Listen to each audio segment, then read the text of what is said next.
So it's 10 p.m. and I've just finished my 205th journal entry. I've been journaling about my problems and my day-to-day things for 205 days. And I've understood my problems, I've analyzed them, I've kind of tracked down the source of why they were arising in the first place. I've dove into my childhood, I've kind of predicted my future behaviors, and I've done a lot of this. But I still haven't changed too much. And this was because I didn't really understand where the place of analysis was. Like, what was the use of analyzing your problems? And I hadn't yet heard of meditation and witnessing, and the differences between analysis and witnessing. When I was journaling, I felt like I was kind of drowning in analysis, and you might be able to relate to this. But essentially, you're just endlessly thinking about your problems, but nothing seems to be changing in your life. The problem, you're just writing about it all the time. And after these 205 journal entries, I was kind of sick of just writing about my problems, thinking about my problems, and I was slowly introduced to this idea of witnessing. And so there's like a fundamental difference between how the West addresses human problems and how the East addresses human problems.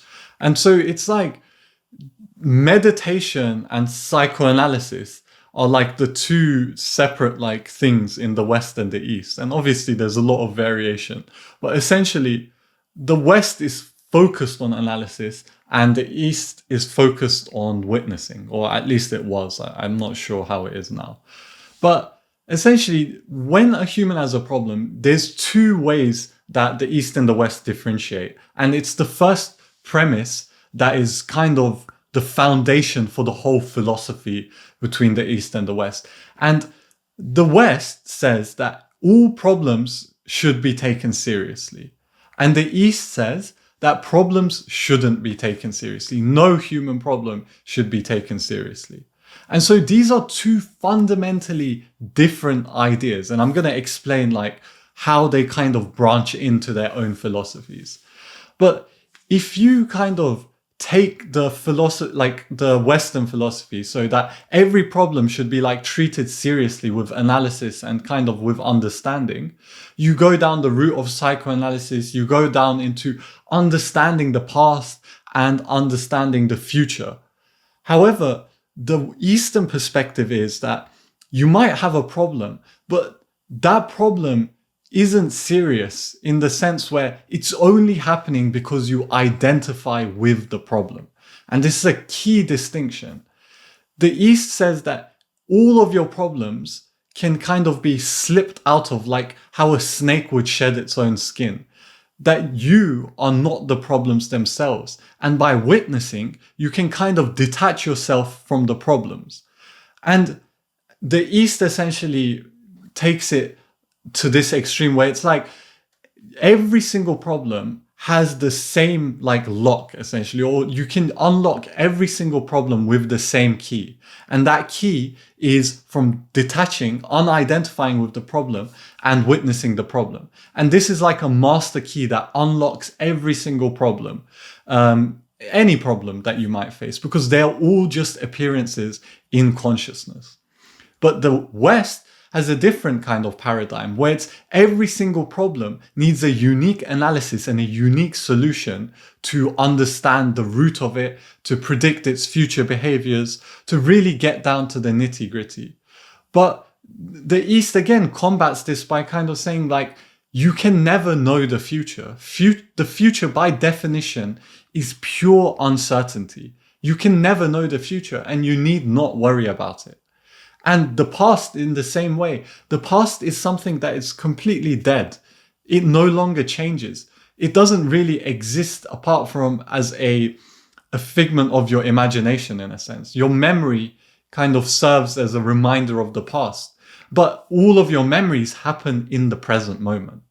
So the Eastern kind of philosophy of meditation differs from the Western of analysis by saying focus only on the present moment. Don't carry the weight of the past and do not try to predict the future. Right now, in the present, you can kind of step out of this circle of analysis And analysis goes on and on and on and on, and it's never complete. You can analyze something forever.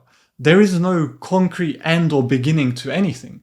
Like, let's say you have a problem and it's manifesting because of something that happened in your childhood. You can go all the way back to your childhood, but with analysis, you need not stop there. You can go back to how your parents were raised. You can go back to how their parents were raised. And it's just an infinite regression, basically, to the beginning of time. Analysis has no clear beginning or end. And so you can just continuously go in loops and it can never end.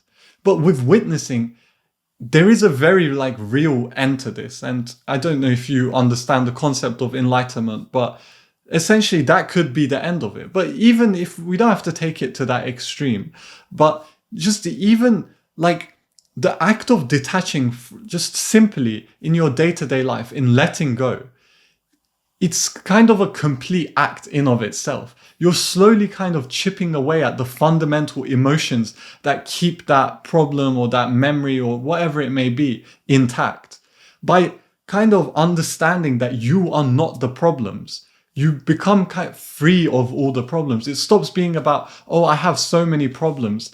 But it's that same mechanism of detachment that solves and kind of frees you from all the problems that will arise in your conscious experience. And I'll be honest, in the Western world, we're kind of addicted to analysis. It makes us feel like we're working on ourselves. It makes us feel smart. It makes us feel like, oh, okay, I've analyzed this problem, I understand it. But no radical amount of change really happens. Don't get me wrong.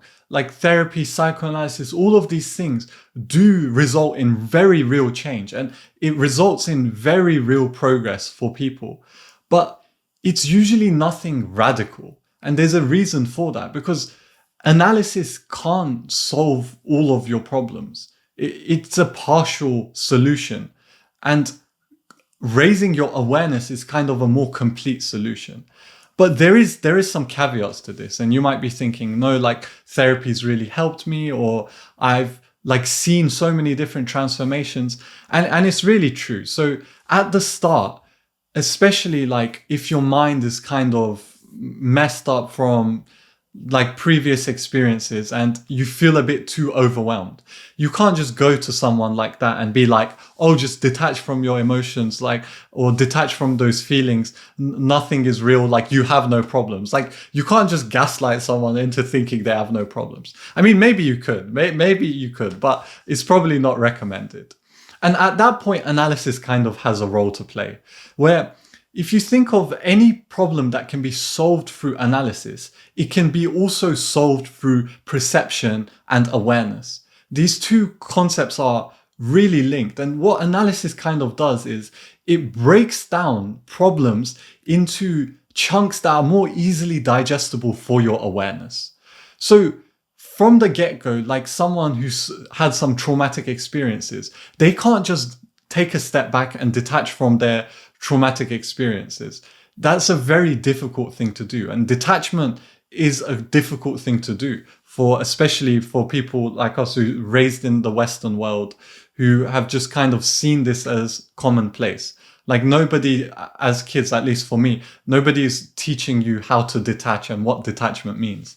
But essentially, that person that has that trauma, they need to first kind of recontextualize it and analyze that trauma in a way that doesn't hurt as much, in a way that allows their mind to kind of make sense of it. And only then, when you've kind of have some semblance of security and you kind of have the courage, only then can you detach and move on to these higher states of consciousness where problems are no longer problems in the same way they used to be. And yeah, analysis is it's weird, but in the West, it kind of implies that you are broken and that you need fixing, almost like a machine, that you need to understand and solve every single small problem that arises in your life.